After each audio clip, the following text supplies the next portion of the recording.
What is frightening you right now? Something you cannot fix, or a future you cannot predict?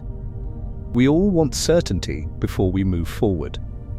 We want to know that the decision will work, that the loss will pass, and that what we are hoping for will finally happen. But the Qur'an begins its description of the people who are truly guided with a striking phrase, those who believe in the unseen.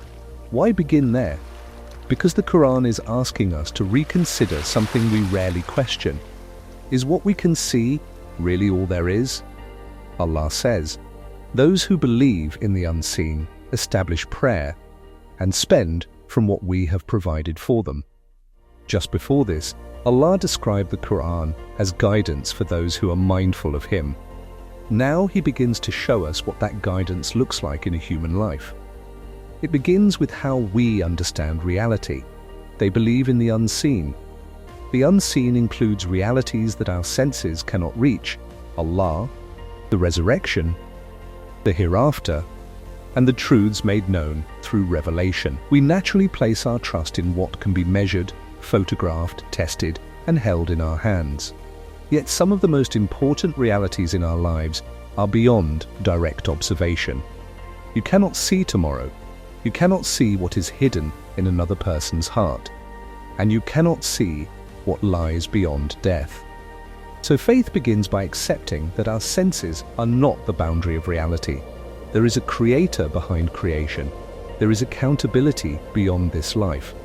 And there are truths we know only because Allah has revealed what lies beyond our sight. Faith does not ask us to abandon reason. It reminds us that reason and perception have limits, and that some realities can only be known because Allah has chosen to reveal them. But the Qur'an does not leave this belief as an idea. It immediately says, and they establish the prayer. The wording matters. It does not simply describe people who pray from time to time. It describes people who establish prayer. Prayer becomes part of the structure of life. In the middle of work, pressure, uncertainty, and distraction, they stop and turn toward Allah. The problem may still be there, the answer may still be unknown, but the heart has been returned to the one who knows what we do not. Prayer does not replace effort. It puts effort in its proper place. You do what is required of you. You ask, you work, but you remember that the outcome was never entirely yours to control. Then the verse turns outward, and from what we have provided for them, they spend. This is where the wording becomes especially powerful. Allah does not simply say, from what they possess. He says, mimma razaqnahum, from what we have provided for them. You may have worked for your income, gained a fee, built your business, studied for your profession, or saved carefully. The Qur'an does not erase your effort. It changes your understanding of its source. What you are able to do, the opportunities you receive, and the strength you rely on are all part of the provision Allah has placed in your life. And what reaches your hands is still, in the deepest sense, rizq, provision from Allah. When you see what you have as rizq, it changes your relationship with it. You can value it without worshipping it. And you can give from it without believing that generosity means losing your security. Someone else's need does not have to become a threat to your own well-being. Now the three parts of the verse come together. It begins with what lies beyond our senses. Then that conviction enters prayer.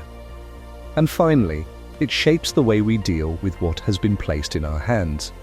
What begins as a conviction about reality becomes visible in worship, and then in the way we live among other people. So this is not simply a list of 3 religious qualities. It is a picture of a life being reordered from the inside out. Someone who knows that the visible world is not all there is. Someone who repeatedly turns back toward Allah.